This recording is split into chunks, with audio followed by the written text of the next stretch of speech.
Hello बच्चों, यदि आप जवाहर नवोदय विद्यालय प्रवेश परीक्षा कक्षा 6 की तैयारी कर रहे हैं तो आपके लिए यह वीडियो बहुत ही महत्वपूर्ण होने वाला है। चलिए आज हम पढ़ने वाले हैं गणित के पहले अध्याय यानी कि नंबर सिस्टम को।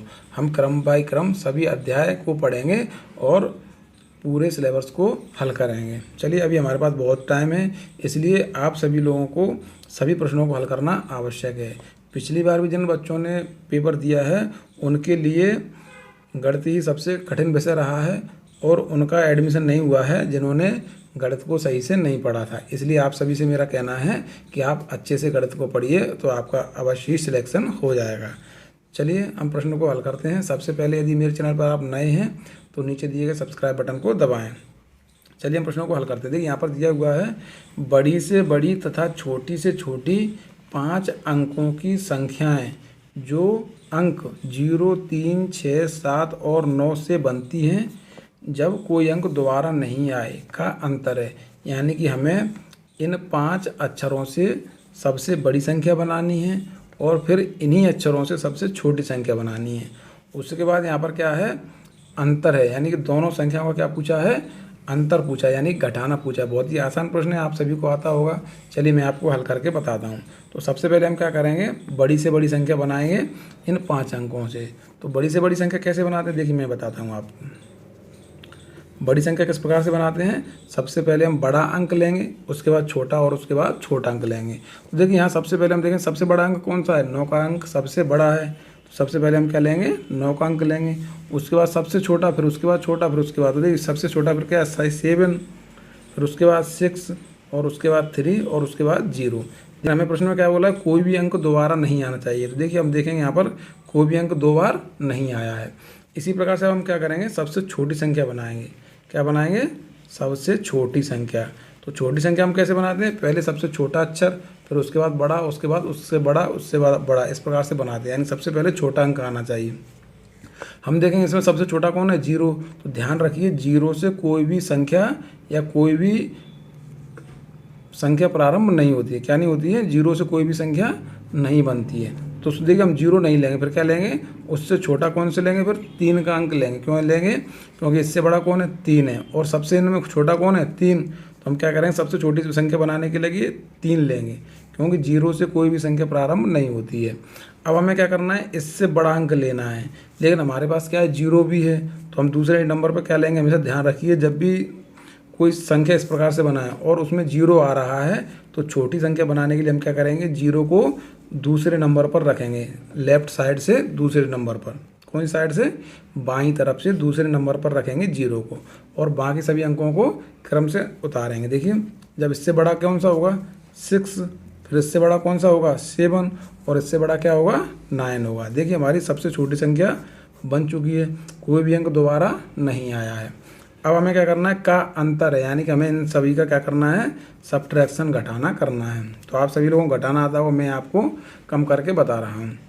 जब 0 में से यदि हम 9 को कम करेंगे तो क्या आएगा, कम नहीं होगा। फिर हमें क्या करना पड़ेगा, यहाँ से एक कैरी लेना पड़ेगा। तो यहाँ क्या हो जाएगा, 10 में से 9 को कम करेंगे तो कितना आएगा, 1।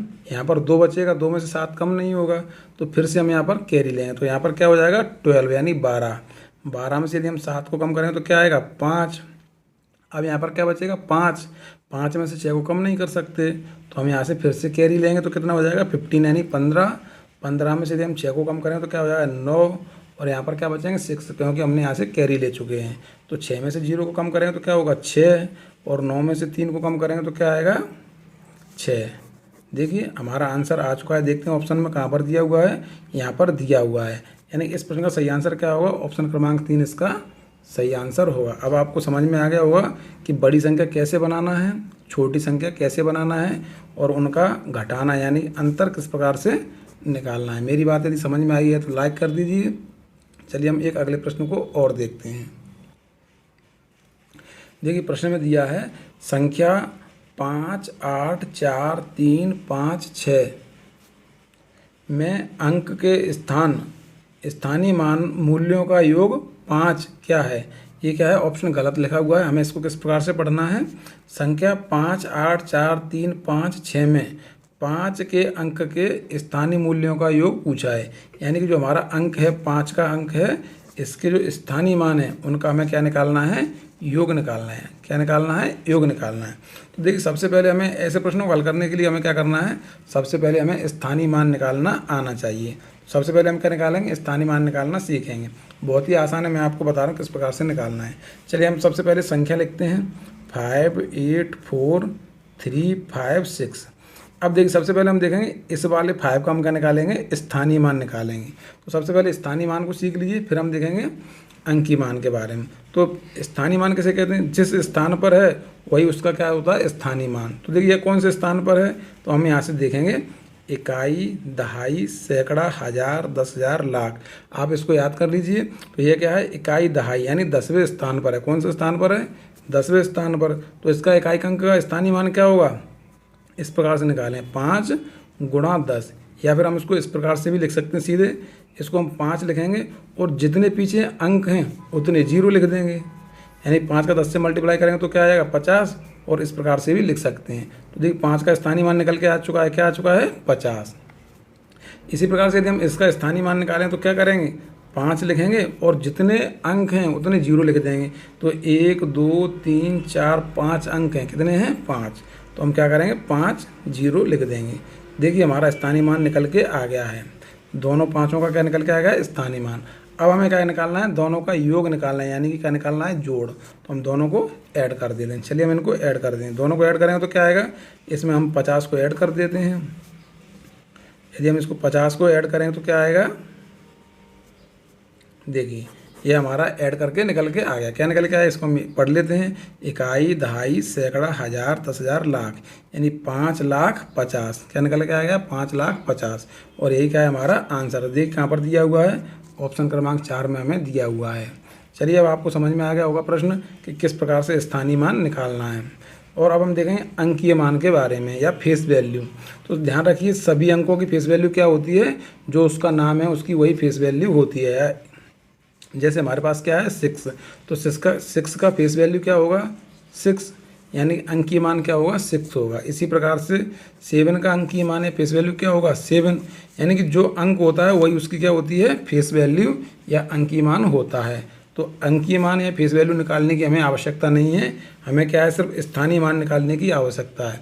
स्थानीय मान कैसे निकालेंगे, हम उस अंक को लिखेंगे और जितने पीछे डिजिट हैं उतने ही 0 लिखेंगे, हमारा स्थानीय मान निकल के आ जाएगा। यदि मेरी बात आपको समझ में आई है तो लाइक कर दीजिए और कमेंट में अवश्य बताएं। और अभी तक आपने चैनल को सब्सक्राइब नहीं किया है तो चैनल को सब्सक्राइब कर लीजिए। देखिए यहाँ पर प्रश्न में दिया हुआ है निम्न में से कौन सा कथन सत्य है, यानी नीचे हमें जो 4 लाइन दी हैं इनमें से कौन सी सही है। तो यहाँ हमें समझ में आना चाहिए और हमें ये सारी चीज़ें याद होना चाहिए। तो चलिए आप मेरे साथ में याद कर लीजिए। यहाँ पर दिया हुआ है 0 एक विषम संख्या है, तो याद कर लीजिए 0 क्या है, ना तो विषम संख्या है और ना ही सम संख्या है। क्या है, ना तो विषम संख्या है और ना ही सम संख्या है। फिर आप कहेंगे 0 क्या है, तो मैं आपको बताऊं 0 क्या है,